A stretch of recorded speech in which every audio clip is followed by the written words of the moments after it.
Il a. Donc, si vous voulez, et là je vais parler surtout pour les gens qui ne sont pas de notre département, derrière la carte postale de la Côte d'Azur et des estivants qu'elle attire depuis plus d'un siècle, des poches de pauvreté, de misère, d'exclusion n'ont cessé de se développer. Les Alpes-Maritimes sont une terre de contraste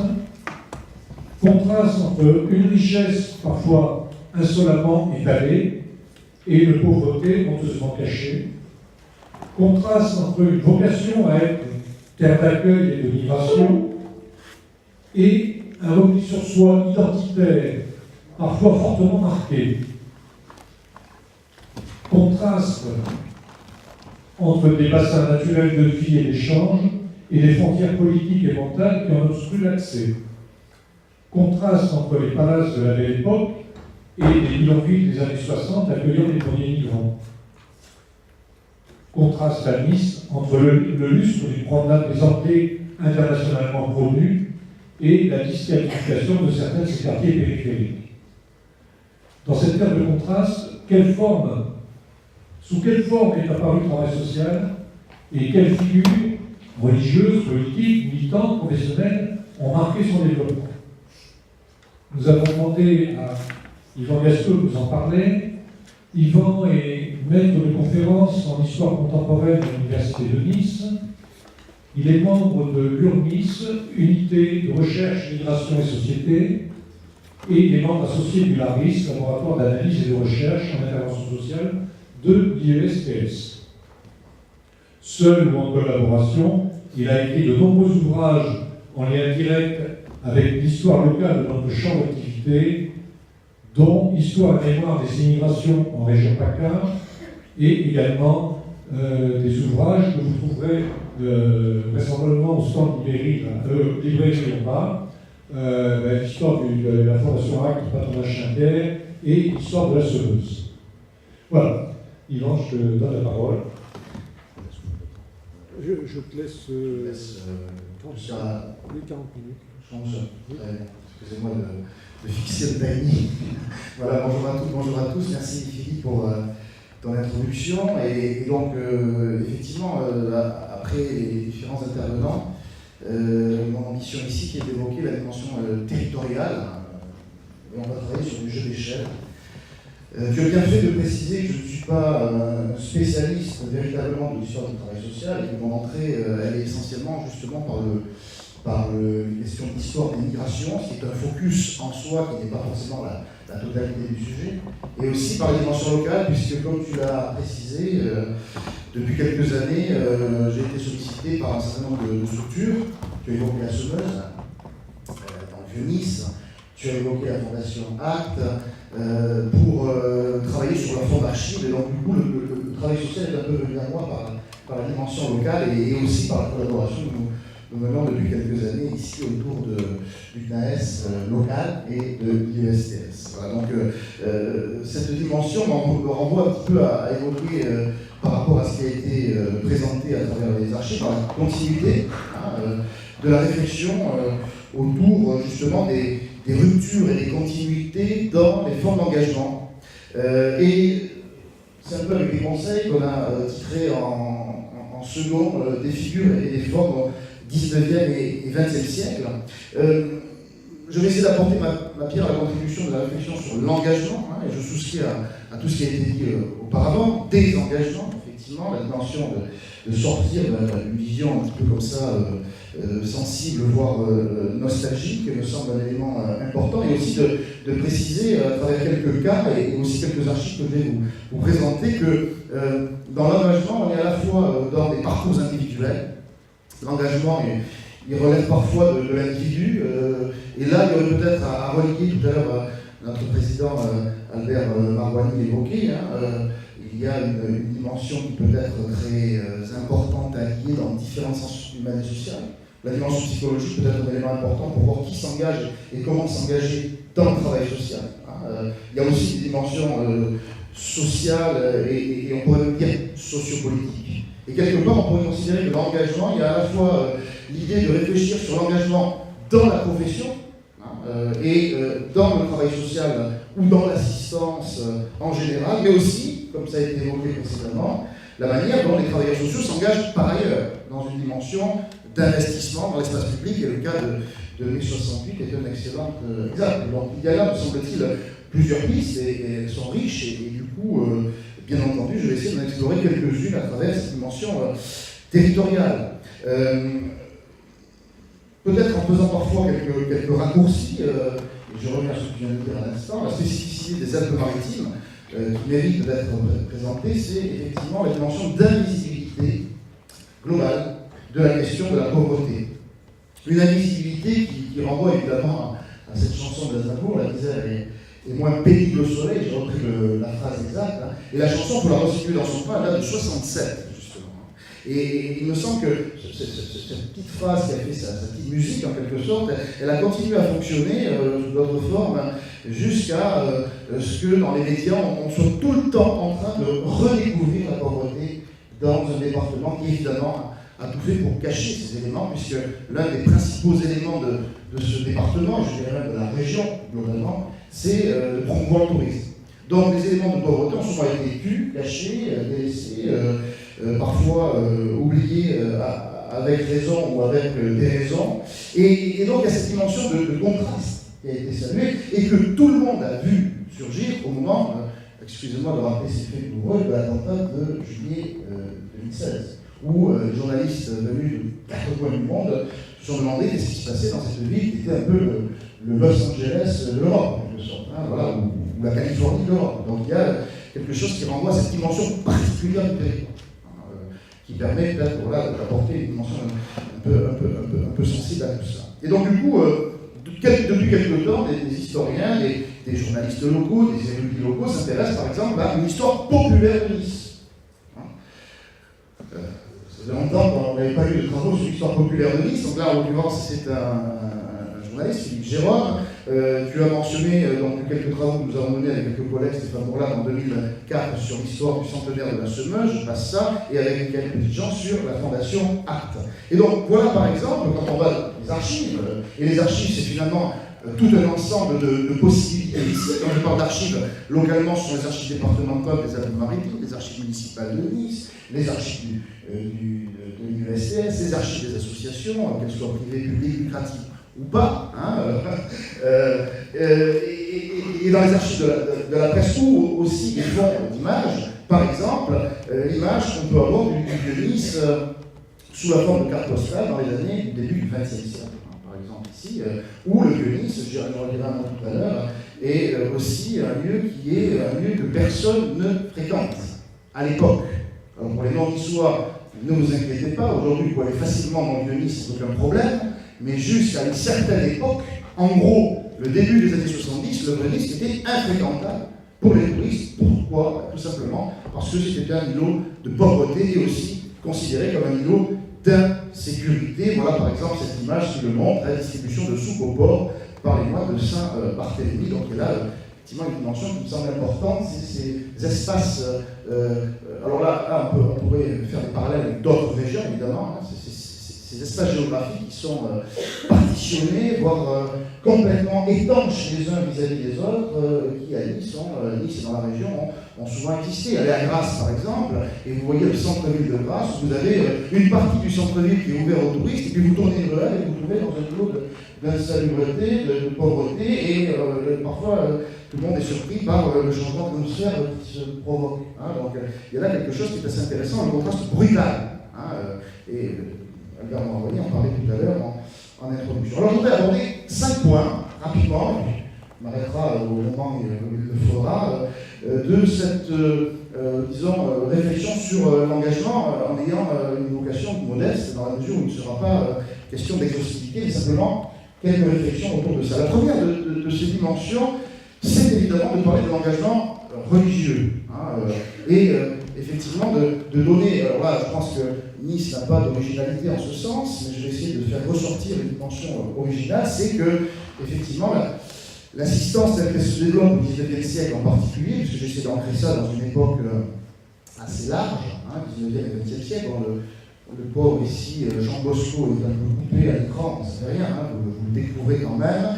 nous permet de revenir effectivement à cette grande dimension religieuse qui s'inscrit dans l'ex-comté de Nice et le département des Alpes-Maritimes. Parce que ce qui me semble intéressant ici, c'est justement la figure de Jean Bosco, de Don Bosco. Pourquoi est-ce qu'elle est intéressante pour Nice? Parce que Jean Bosco, Don Bosco, vous voyez ici, donc né en 1808, il est né à Turin, près de Turin. Castelnau Rodas, devenu Castelnau de Bosco, qui a pris son nom, le nom de la ville a changé. Pourquoi c'est intéressant? Parce qu'il est né dans le royaume du Piémont-Sardaigne et Jean Bosco va avoir une forte importance, une forte influence sur le comté de Nice qui à l'époque était donc piémontais, ça, à ce moment-là. Et lorsque, justement, vous voyez ici Jean Bosco considéré comme étant le père du soutien, de l'assistance, en quelque sorte, à l'enfance irrégulière, et on le voit ici à travers un certain nombre de représentations. Regardez cette imagerie pieuse qui le présente au côté d'enfants qu'il soutient, des enfants qui souffrent dans la région de Turin, en particulier, donc il y a cette dimension très locale. Quand je parle de Turin, Nice est sensible à Turin, et Jean Bosco, Don Bosco est devenu une sommité mondiale. On voit à travers cette image pieuse, ce sont une sorte de référence, sans forcément de nostalgie, qu'il représente ici, à travers son action menée durant toute sa vie, auprès de cette jeunesse turbulente, disait-on, de la ville de Turin. Alors, Bosco a eu cette importance, et aujourd'hui le nom de Don Bosco pour les Niçois c'était quelque chose, peut-être pour certains élèves, sincèrement j'ai entendu, mais Don Bosco, l'école de Don Bosco, le collège de Don Bosco a souvent pour les Niçois retenti, si vous voulez, d'un lycée professionnel qui pouvait former justement des générations et des générations. Et justement, le cas particulier ici, c'est qu'en 1860, lorsque le comté de Nice est rattaché à la France, immédiatement, l'ambition est de créer, dans la filiation de Jean Bosco, qui est resté sensible dans cette époque, notamment à travers une figure qui va pas mal plaire à ce religieux qui est Garibaldi en particulier, lui aussi, un homme du comté de Nice, eh bien de fonder un patronage, qui va s'appeler le patronage Saint-Pierre. Et le patronage Saint-Pierre, c'est tout simplement l'ancêtre de ce qui est aujourd'hui la fondation Acte. Et pourquoi le patronage Saint-Pierre? Parce que ce patronage va prendre le nom de l'évêque de Nice de cette époque. Il a été évêque de 1857 à 1877. C'est l'évêque Pierre Sola. Ça dit aussi beaucoup Pierre Sola parce que c'est le nom d'une grande rue de Nice. Voilà, peut-être les élèves en réagissent au cours de ça. Voilà, c'est pour ça que c'est important d'avoir des noms de rue. Et il y a beaucoup de noms de rue à Nice, vous voyez, qui sont des noms de rue de travailleurs sociaux au sens général, de gens qui ont intervenu dans le social, qu'ils soient des religieux ou qu'ils soient plus tard des médecins, on en retirera quelques éléments. Et donc ce premier patronage, en quelque sorte, est créé dans ce contexte des années 1870, avec une difficulté sur laquelle je ne vais pas aller trop loin parce que je n'aurai pas le temps, mais c'est justement de voir un patronage d'Italiens implantés à Nice, au temps où Nice se bat pour être raccroché à l'espace national. Ce qui veut dire que ce premier patronage Saint-Pierre, il est suspect. Il est vu comme une sorte d'entrisme italien dans ce contexte-là, et il va y avoir des oppositions à cela, et donc Don Bosco, on appelle Don Bosco, envoie au printemps 1875 deux prêtres à Nice comme émissaires. Ces deux prêtres agissent avec beaucoup de difficultés, mais au départ, eh bien, ils ont 9 élèves à gérer, élèves entre guillemets, 9 enfants en difficulté, 3 Niçois et 9 entre guillemets indigènes algériens qui sont envoyés par le cardinal d'Alger à Nice pour être pris en charge par cette nouvelle structure qu'on appelle le patronage Saint-Pierre, sous les auspices de l'évêque Pierre Sola dans ce contexte-là. Et pourquoi un patronage, pourrait-on dire? Parce que l'idée, c'est évidemment de sauvegarder l'enfance populaire par le divertissement, par les cours de catéchisme, notamment le dimanche, et une structure va s'implanter, et je la fais courte, sur la place d'Armes, là où va bientôt naître, à ce moment-là, le lycée, qu'on va appeler le lycée Don Bosco, avec beaucoup de difficultés, puisque cette implantation se fait aussi dans un contexte français vous le savez, de lancement de débat sur la laïcité et de la mise en place des lois Ferry. Donc, en même temps que les lois Ferry commencent à apparaître, en même temps que les congrégations commencent à s'ouvrir, on voit effectivement se développer à Nice ce patronage un peu suspect parce qu'il est vu comme un patronage qui n'est pas forcément, qui est peut-être un peu, qui pousse un peu à une forme d'indépendantisme dans ce contexte-là. Et donc, ce patronage, comme le salue ce matin il y a quelques années, oui, il y a 200 ans, c'était en 2015, naissait Don Bosco, l'ami des jeunes. Titre raccourci, mais qui en dit long sur notre manière de voir les choses. Et donc, vous voyez, cette notion de patrimoine, Don Bosco, une institution historique, dit quelque chose de l'histoire, même s'ils ne connaissent pas l'histoire. C'est ça qui est intéressant aussi. Et pour finir sur ce point, voilà une archive, pour aller dans le sens de mes collègues. Alors là aussi, on ne dira rien, mais c'est une archive assez classique qui, en fait, est une lettre du patronage Saint-Pierre, donc au maire de Nice en 1891. Le maire de Nice à l'époque, c'était Malo-Sénat, François Alziari de Malo-Sénat, ancien capitaine de l'armée piémontaise. Et que demande le patronage Saint-Pierre, d'après vous? Voilà, les sous, comme bien souvent. Donc cette œuvre, elle est devenue utile, elle est devenue totalement reconnue, mais bien sûr, il faut des finances, et donc on sollicite le maire de Nice. Alors, je ne sais pas trop comment, en 1891, le maire de Nice répond, mais en tout cas, voilà ce qu'on peut retrouver dans les archives, en l'occurrence ici, ce sont les archives municipales. Donc ça, c'était le premier point, et pour le terminer, ce premier point, je voulais citer ici un collègue d'histoire qui a écrit un très beau travail, qui a réalisé un très beau travail il y a quelques années, qui, en contrepoint un peu de cela, ou plutôt en complément de cela, a travaillé sur l'assistance privée dans les Alpes-Maritimes entre 1814 et 1914. C'est Olivier Bernier, l'illustre collègue de la faculté de droit, qui s'est beaucoup intéressé à cette assistance privée, qui renvoie à ce que tout à l'heure nous évoquions dans ce contexte, et qui montre véritablement une forme à la fois de rupture et de continuité dans ce temps où Nice est d'abord démonté Sardes et puis ensuite devient français, avec cette dimension qui permet de faire le lien avec le deuxième point, ce sera un peu plus rapide, c'est la dimension territoriale extrêmement importante lorsqu'il s'agit de gérer notamment les jeunes, c'est-à-dire effectivement de noter le fait que territorialement, il y a la ville, il y a le littoral, il y a les villes du littoral et il y a l'arrière-pays. Et l'arrière-pays est un lieu géographique de la possibilité qui est déjà à l'œuvre à ce moment-là du plein air, de la sortie de la ville, de la possibilité d'éduquer ces jeunes enfants, ces adolescents, pas encore adolescents, à des activités de plein air. Ça s'offre, disons, à ces éducateurs qui voient le territoire finalement d'un œil tout à fait efficace. Et l'un de ceux qui va développer ça, eh bien, c'est une autre figure qui c'est importante, c'est le comte chevalier Victor de Sessols. Parce que Victor de Sessols, on le connaît pour d'autres raisons. Il a découvert justement les montagnes des Alpes-Maritimes, mais on sait moins que Victor de Sessols a été pendant quelque temps le chef, on pourrait dire, du bureau de bienfaisance de Nice. Et en fait, ça me donne l'occasion d'évoquer ce second point, c'est qu'à côté donc, de l'engagement religieux, il y a deuxièmement un engagement public, il y a un engagement des institutions. Il y a l'engagement des institutions à Nice comme ailleurs, notamment avec la mise en place en 1886 du bureau municipal d'hygiène, constatant effectivement à cette époque, où le tourisme est en train de se développer, qu'il y a une nécessité urgente dans les villes des Alpes-Maritimes, et pas que Nice, mais vous prenez Menton, vous prenez Antibes, vous prenez Cannes, et vous vous retrouvez dans des situations assez identiques, une pauvreté forte, importante, au cœur des villes. Donc, naissance, avec un temps de retard peut-être par rapport au reste du pays, de ce bureau municipal d'hygiène créé en 1886 par le docteur Palestre, qui permet de mettre en évidence cette forte disparité, qui fait que, j'insiste sur ce point, c'est peut-être la seule chose qu'il faut retenir de ce que j'ai à dire, c'est que à ce moment où 1886-90, où la belle époque est en train de se mettre en œuvre, de se lancer en quelque sorte, quelle est l'ambition des touristes venant à Nice?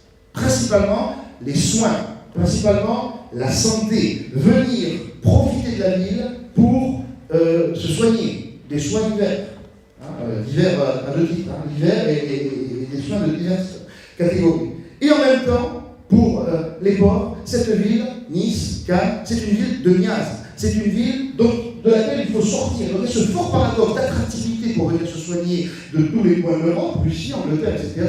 Et il y a cette forte dimension de vouloir faire sortir d'autres aspects de la vie des enfants ou des personnes qui en souffriraient par les formes d'insalubrité. Donc ce contraste est extrêmement important, d'où cette dénomination, c'est le cœur de la ville de Nice, on l'appelait le Babazouk, ça veut dire en gros une sorte de lieu à la fois insalubre, d'insécurité, etc. Et donc le bureau d'hygiène sociale va s'implanter au cœur du Vieux-Nice, au cœur du Vieux-Nice, c'est-à-dire à la limite entre la zone fréquentée par les touristes, le Bourg-Salia, et le reste de la ville dans laquelle surtout on ne pénètre pas. Ici, à la frontière, il y a l'implantation de ce bureau d'hygiène municipal. Et dans ce bureau d'hygiène municipal, bureau municipal d'hygiène, il y a une activité qui va être donnée dès 1886, principalement à destination des populations du Vieux-Nice. Et cette activité du bureau municipal d'hygiène va se coupler avec l'activité de la branche, bon ça se fait dans toutes les villes en France, mais à Nice, du bureau de bienfaisance de la ville, qui a été créé l'année de l'attachement, lorsque Nice devient française, tout de suite se crée un bureau de bienfaisance, 1861,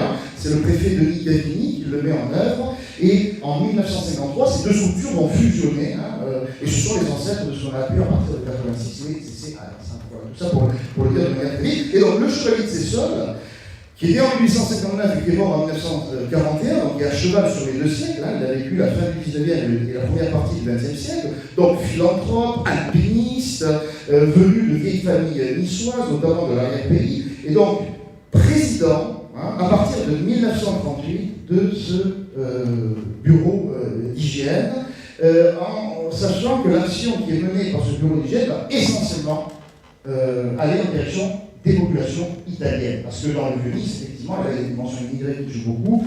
Il y a une très forte dimension. Par exemple, en 1923, les 6700 personnes sont assistées par ce bureau. Et parmi ces 6700 personnes, on a 4500 étrangers, parmi ces étrangers, une grande majorité d'Italiens. En 1931, on a doublé ce nombre. On est à 13 500 personnes. Et ce bureau, on en a donc ici une représentation, donc vous la voyez, place Pierre Gauthier, pour les Niçois qui connaissent donc, sur le cours Salia.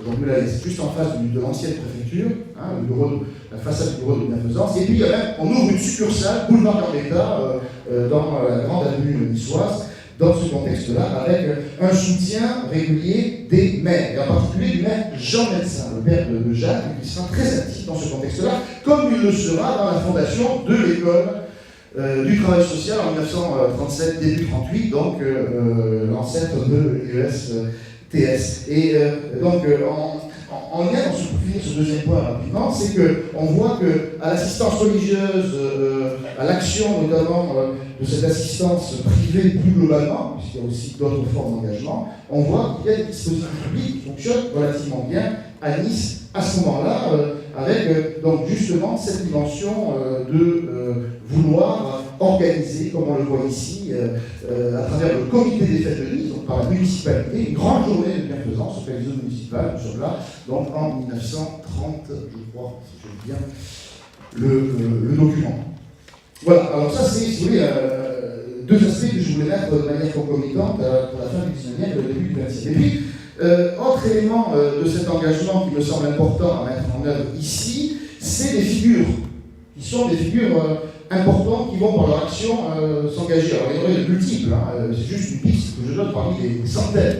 Il y en a une que je voudrais, parce qu'elle m'a été très sympathique pendant que j'ai travaillé sur les archives de l'USDS, c'est la figure d'un des fondateurs de l'école de travail social en 1937, c'est le président, celui qui sera son premier président, c'est Fernand Barbary.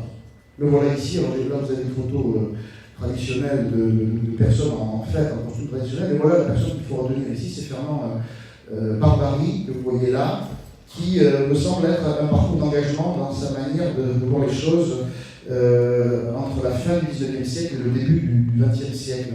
Fernand Barbary est né à Bordeaux, c'est pas un niçois au sens où il est né à Nice, mais il est bordelais, puis il aura une activité à Paris pendant très longtemps. Il est né en 1867 à Bordeaux et il meurt en 1951 ici à Nice. Alors pourquoi c'est intéressant d'évoquer Barbary? D'abord parce que c'est un médecin qui va beaucoup écrire, qui va faire une thèse de médecine, qui va beaucoup écrire en gros pour le dire vite sur les questions des maladies des pauvres, et en particulier sur la tuberculose. Donc il y a beaucoup d'écrits, si vous allez sur Gaïka, vous allez trouver beaucoup de travaux travaux publiés par Fernand Barbary. J'en ai ici d'ailleurs quelques-uns. Voilà, par exemple ici, vous voyez, Fernand Barbary, cure libre de la tuberculose au climat méditerranéen. Donc vous voyez, un peu ce que je disais tout à l'heure, la frange de ces questionnements, là c'est un ouvrage du début du XXe siècle. Ça a d'ailleurs été publié, ce qui montre que, republié, ce qui montre que c'est un élément important, puis un peu plus tard il publiera au milieu du tuberculeux. Donc c'est quelqu'un qui a, au départ, beaucoup travaillé sur la question des maladies des pauvres et qui s'est engagé, notamment à partir de son activité à Paris, dans le cadre d'un engagement médical à travers l'attitude de médecin. Mais aussi, lorsqu'il va venir à Nice pour s'y implanter, il va conserver cette dimension d'engagement en quelque sorte, puisqu'il sera extrêmement actif, notamment un des pionniers de ce qu'on pourrait appeler dans la région, dans le département, le médico-social. Puisqu'il sera un de ceux qui défendra les fameuses infirmières visiteuses. Dans les années 1920, il est engagé à la Croix-Rouge, et puis il va devenir, en 1923, le médecin inspecteur de l'hygiène et de la santé publique à l'échelle départementale des Alpes-Maritimes. Et donc, en gros, avec toutes ces activités qui font de lui quelqu'un d'investi sur le plan médical, mais aussi d'investi sur le plan social, eh bien, quelqu'un qui va se lancer dans l'idée de favoriser la naissance d'une école de travail social qui se distinguerait, pour le dire vite, de la formation seulement médicale, en apportant une dimension sociale, sociologique, psychologique, en travaillant sur l'idée que les infirmières visiteuses pourraient effectivement aboutir à deux métiers, infirmière et assistante sociale. Et c'est cette œuvre qui va être mise en place à l'échelle nationale, mais aussi à l'échelle locale, par Fernand Barbary, et donc aboutissant en 1937 à la naissance de l'USTS. Tout à l'heure, il a été évoqué Cécile Brunswick, dans le cadre des archives. Cécile Brunswick est présente en 1937 lorsqu'en mairie à Nice, la mairie de Nice a fondé cette école, qui d'abord est une école municipale basée dans des locaux municipaux rue d'Hôtel des Postes, donc au cœur de la ville, avec cette dimension effectivement d'investissement très important autour d'un besoin à combler, c'est-à-dire d'aller travailler dans le secteur social et d'accomplir ce que les infirmières visiteuses faisaient, mais faisaient de manière finalement insatisfaisante parce que pas assez nombreuses, peut-être pas assez formées, etc. Donc c'est un moment extrêmement important qui a se situe en 37-38, avec évidemment cette dimension qui va faire que cette école va, paradoxalement, qui va s'élargir et décoller, on pourrait dire, en termes de fréquentation pendant la Seconde Guerre mondiale. On sait qu'il y a cette dimension contextuelle qu'il faut jouer. Et justement, couplé à Barbary, qui est un acteur engagé par le long, parce qu'il fonde des choses, parce qu'il s'investit, je voudrais évoquer, Paul connaît bien cette histoire, une élève qui nous renvoie effectivement à l'épisode de la guerre, qui elle aussi est engagée un peu malgré elle dans le conflit, puisque c'est une élève qui s'appelle Jacqueline Strugo, qui en fait est le parcours d'une élève qui est brillante. Vous avez ici ça, dans les archives la fiche de ses études, et qui subit quasiment le parcours tragique d'une famille juive pendant la Seconde Guerre mondiale. En gros, elle commence à travailler à l'école de travail social de Paris, et puis à un moment donné, lorsque la rafle du Valdiv s'opère, sa famille vient se réfugier à Nice. On sait que Nice est pendant un temps une sorte de poche de refuge, en quelque sorte, je passe les détails, et lorsque l'Italie se retire du conflit, que l'Allemagne vient s'implanter à Nice, en quelques semaines, la Gestapo va rafler les Juifs.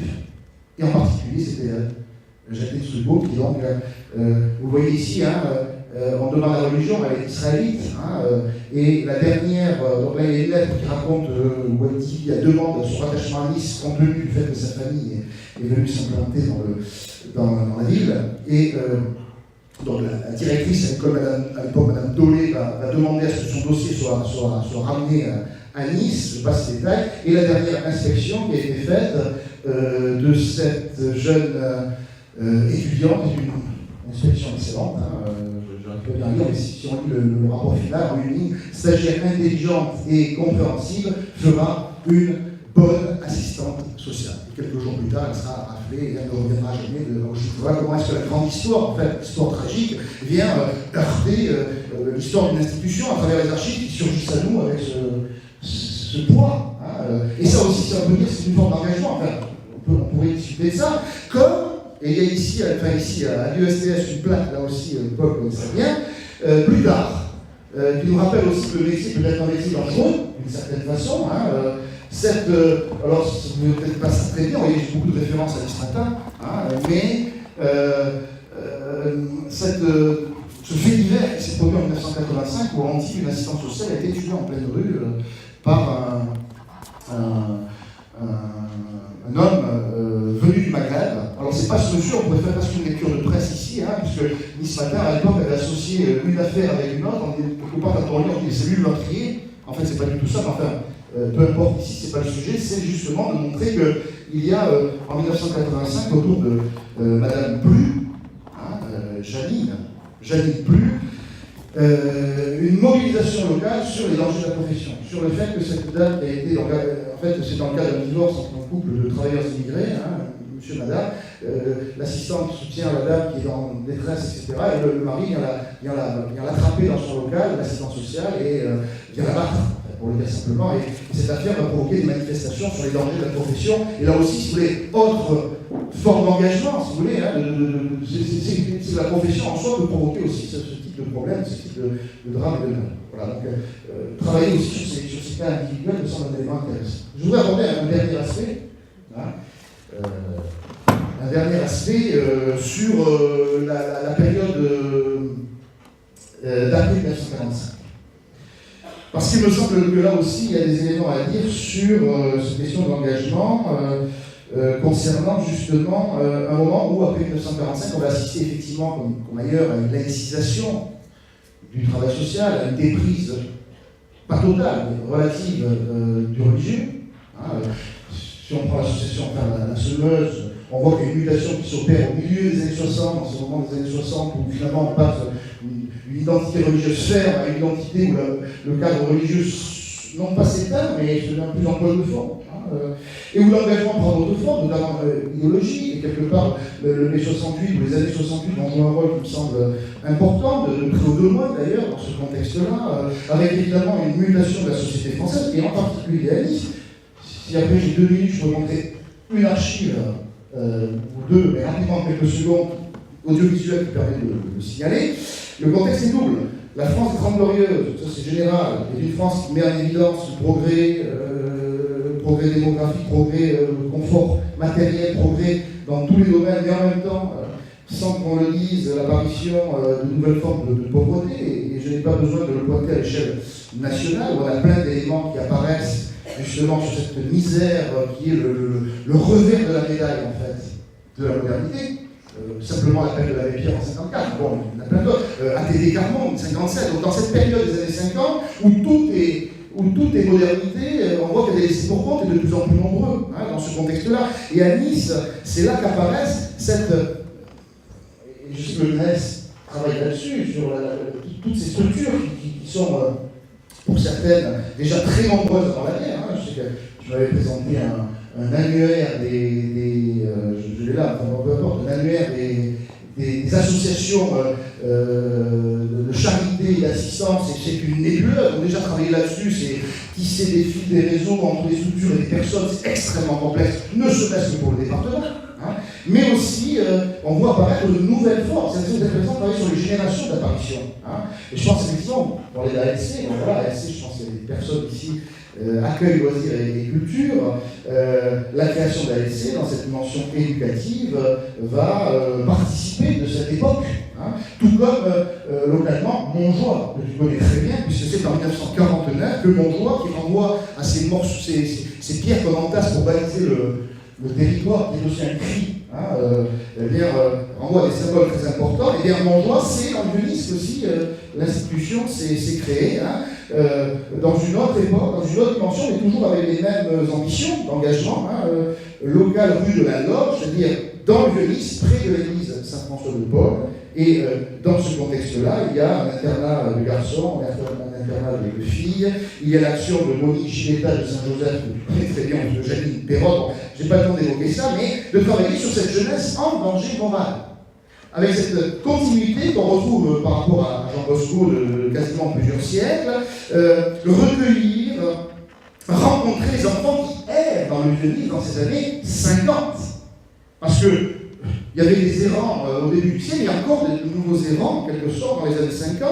Et finalement, au moment où basculent les réalités, c'est au moment où on voit se construire ce qu'on peut appeler les banlieues de Nice, hein, si on peut dire ça comme ça à l'échelle nationale, c'est-à-dire l'Arial qui se construit dans les années 60, Saint-Roch, avec un certain nombre de quartiers, je mets quelques exemples ici, voilà Saint-Roch qui se construit dans les années 60, l'Arial, 1969, le quartier qui ne peut plus être le dépotoir de Nice, hein, toujours dans Nice Matin, voilà une image de l'Arial pour nos amis non niçois qui est ici présente, les moulins, l'Esplanade, donc tout un ensemble d'éléments qui montrent que Nice est aussi une ville qui a, comme on le voit dans cette carte, pas très bien, mais quand même, une multitude de bidonvilles. Hein, tous ces points sur cette carte sont les bidonvilles de la période des années 50-60 à Nice, et notamment, je dirais là-dessus, l'immense bidonville qui se situe aujourd'hui, enfin, qui se situe dans ce qui est aujourd'hui l'Éco-Vallée, la plaine du Var, en marge du Var, où il y avait, alors ça a été estampillé, le plus grand bidonville de France.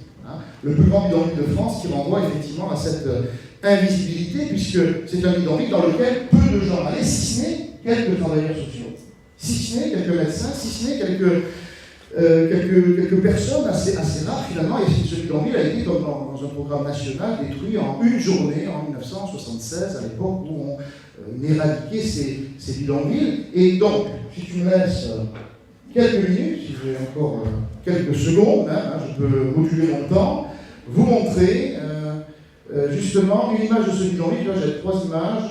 Alors, d'abord, effectivement, le bidonville qui a beaucoup questionné justement sur la question de la pauvreté à Nice, avec, vous allez voir, une figure locale si importante à l'époque, en tout cas, qui était Jacques le médecin, le maire de Nice. Ça dure 3 minutes. Vous entendez ?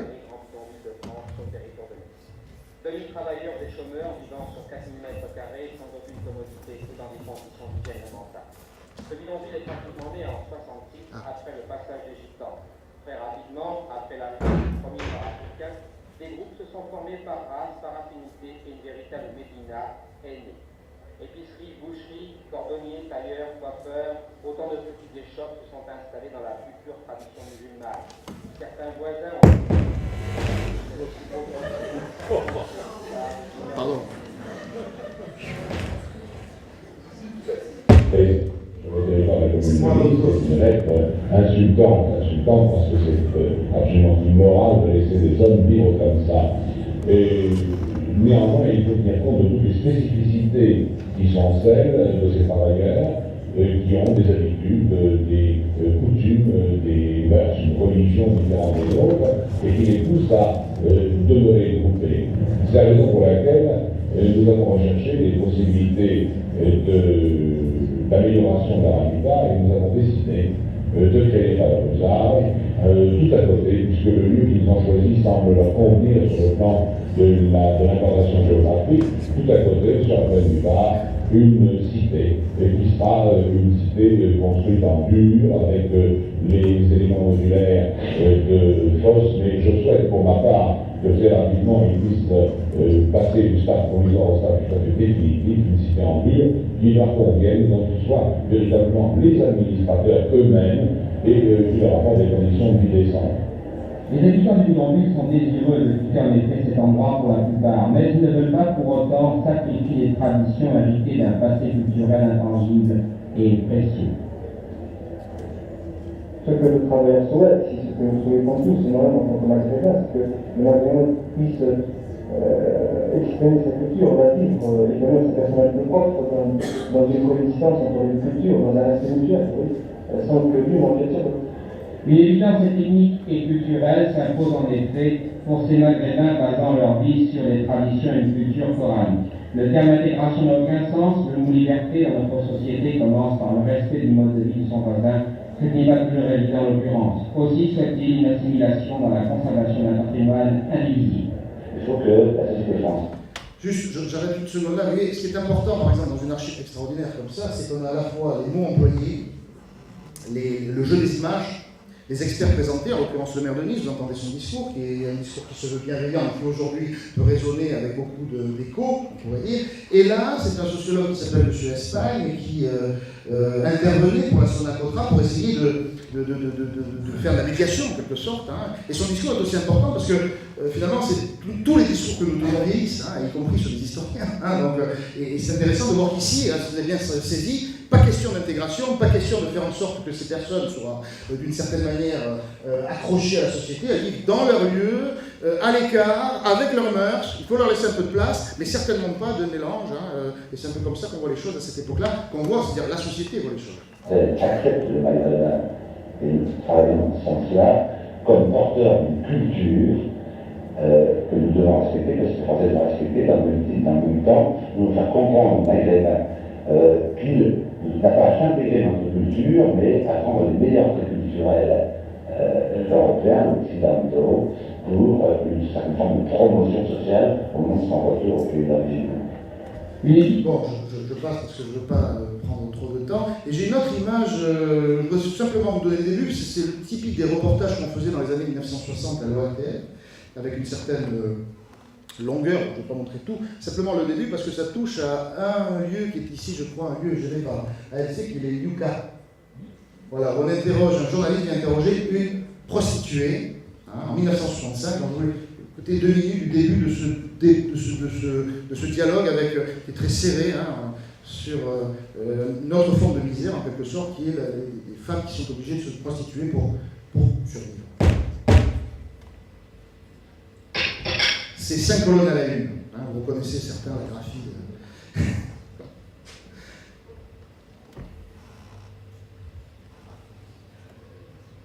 Cette silhouette, vous la reconnaissez.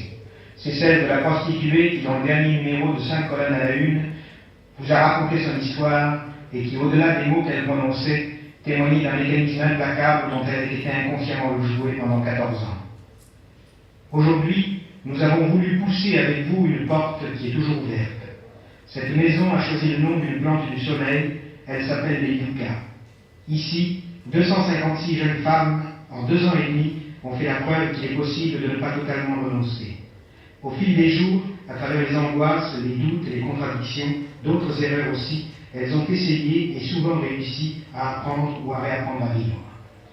Je suis arrivée à Nice avec très peu d'argent. Je ne voulais pas séparer les enfants. J'ai réussi, j'ai eu ma pension. J'ai eu du mal à m'en sortir. Vous l'avez jamais dit? Oui, aide-soignante. Vous l'avez pratiqué à Nice? Non. Pendant la période où vous viviez à Nice, vous viviez comment et de quoi? Comment et de quoi? Oui. Je travaillais dans un bar. Comme serveuse? Comme serveuse. Oui. Et alors? Tout en m'occupant des soins des enfants. Oui. Et j'avais une forte pension payée pour mes 2 aînés qui sont chez les sœurs. Oui.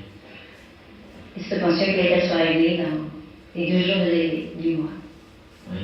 Je n'avais plus de sous. C'est au mois d'octobre, ça? C'était au mois d'octobre. Je n'avais plus de sous, je n'avais plus rien. J'ai énormément de famille, mais je ne voulais pas y répondre. Personne ne voulait m'aider. Oui, alors? Alors là, on me proposait. Qui vous a proposé? Client dans le bar. Oui. Il me faisait boire. Je buvais avec eux. 1, 2, 3, 4, jusqu'à 10, 12 pastilles à la journée. Oui. 10 ou 60. Le soir, le client venait. Oui. Je partais. Et un jour, je ne voulais plus, j'avais peur. Je ne voulais plus, j'avais honte de moi lorsque je cherchais mes enfants le dimanche. Et ce jour-là, on me demandait justement une certaine somme pour payer la pension. Je n'arrivais pas, je ne pouvais plus. Je demandais à ma patronne du bar, pourquoi vous coûtez 2 fois. Elle m'a regardé, elle m'a dit, il n'y avait pas question. Je suis montée en pleurant car elle m'a dit, si vous ne payez pas, lundi matin, vos enfants iront en instance publique. Je suis montée dans ma chambre, pleurer. Elle est montée me trouver, ma patronne, en me disant, voilà Colette, il y a quelqu'un en bas. Si tu veux, il va cacher. Tu as de l'argent pour toi, tu seras la reine, tu seras heureuse, tu seras heureux. Bon, vous voyez la suite de l'histoire, ça dure quasiment 17 minutes.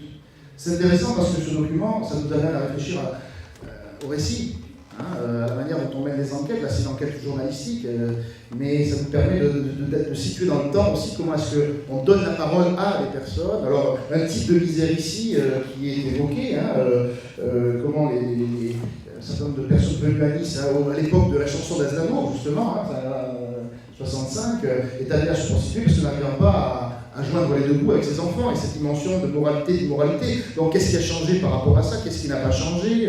Quelle est la dimension locale? Est-ce que ça aurait pu se passer ailleurs qu'à Nice, hein?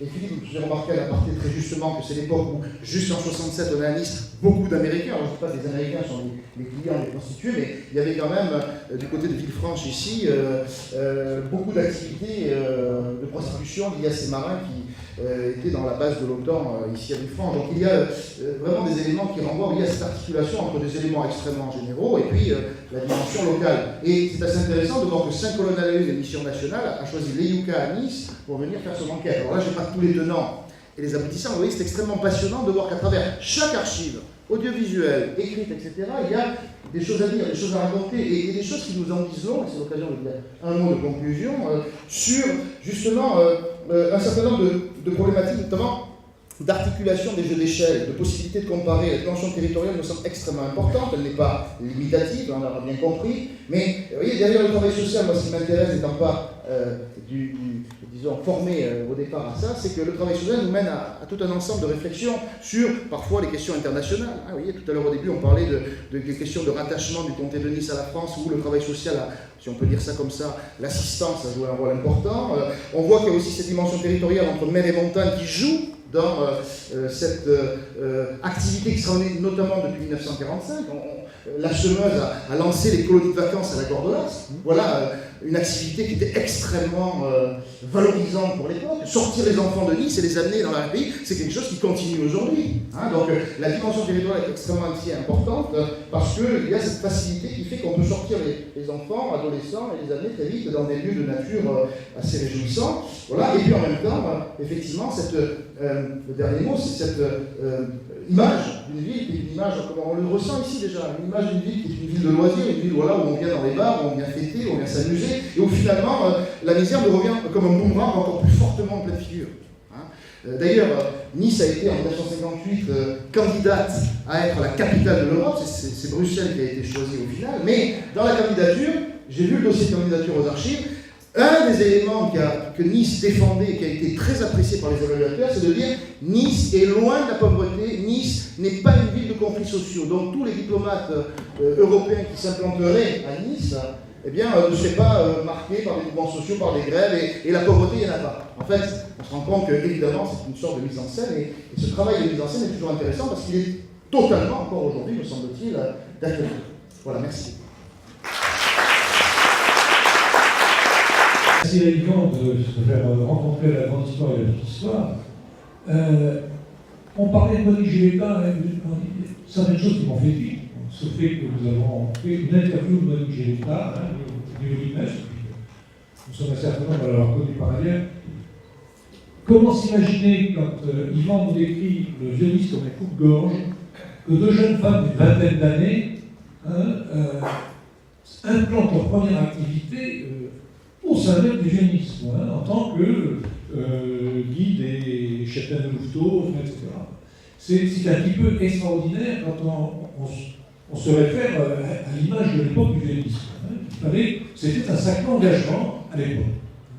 Et concernant ce que disait Yvan en disant je ne sais pas comment Saint-Colonne-à-la-Une s'est intéressé au Yucca, il se fait que Monique Giletta et Colibri, Colibri, ont marqué, ont réussi à passer la marque des médias à l'époque, notamment parce qu'elles ont.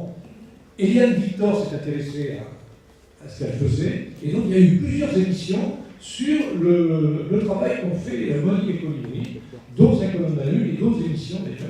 Et elles ont passé la marque, ce qu'on n'arrive plus à faire maintenant, malheureusement. Voilà. Dernier point d'illustration.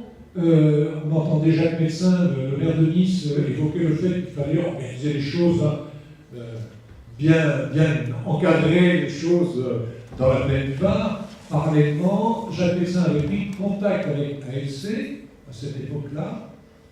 Je fais le lien avec la jeune femme prostituée qui parlait. Il voulait organiser un Eros Center à l'endroit où il y a actuellement Nice Étoile, je parle pour les jeunes.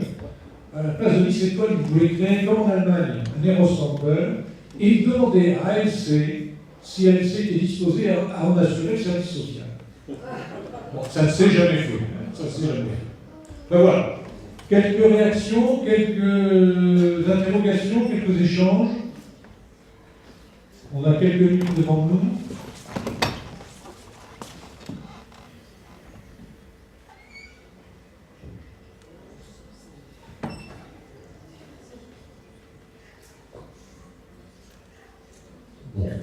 Il n'y a pas de faiseur d'histoire. Ah, oui, Pierre, au fond.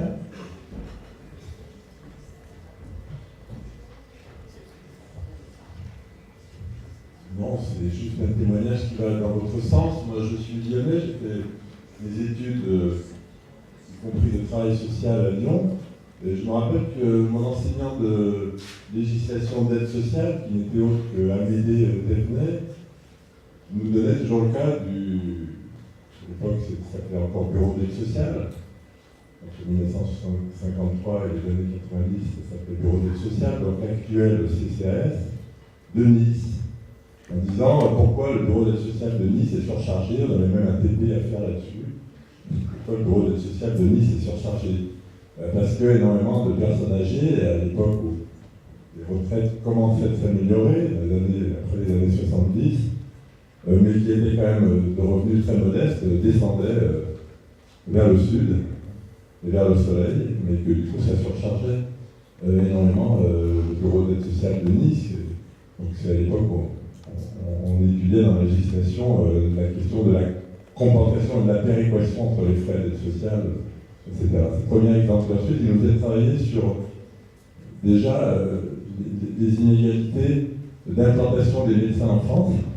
C'est un souci très actuel, les questions des inégalités d'implantation médicale en France. C'était moins un souci à l'époque, mais il y avait déjà des données là-dessus, en tant qu'inspecteur de l'aide sociale. Et il nous montrait également la surimplantation de médecins dans votre région, dans les Alpes-Maritimes. Et donc la question c'était pourquoi y a-t-il une surimplantation des médecins dans les Alpes-Maritimes? C'est pratiquement un questionnaire à choix multiples.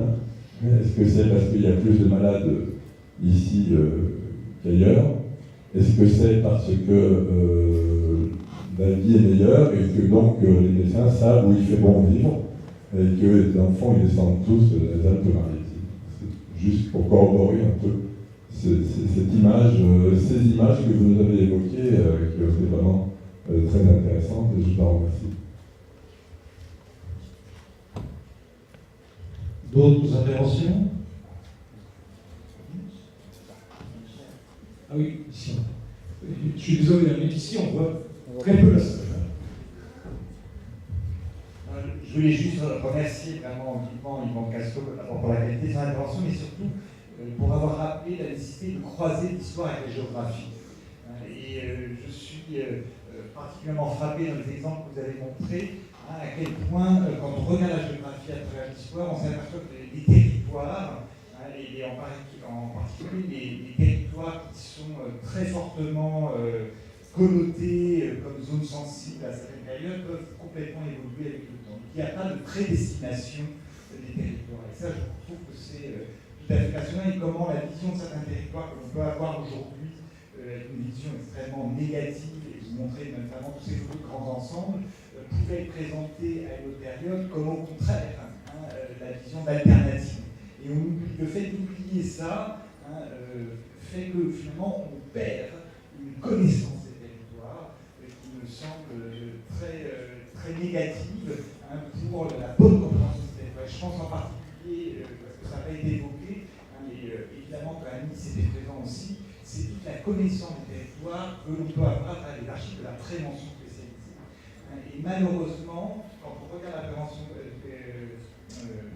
spécialisée qui s'est faite, on la regarde toujours dans une photographie trop factuelle, sans jamais regarder avec le temps. Or, on s'aperçoit que maintenant, aujourd'hui, même si la prévention arrive tard dans l'histoire du travail social, elle a maintenant 70 ans d'histoire, et elle a une radiographie du territoire tout à fait exceptionnelle, et qui montre parfois une radiographie qui annonce des désastres urbains bien avant qu'ils n'arrivent, et qui permet justement de confronter ce qui a été dit à une certaine période et ce que deviennent ces territoires. voir. Je pense qu'il est tout à fait nécessaire de continuer à croiser cette lecture. Merci.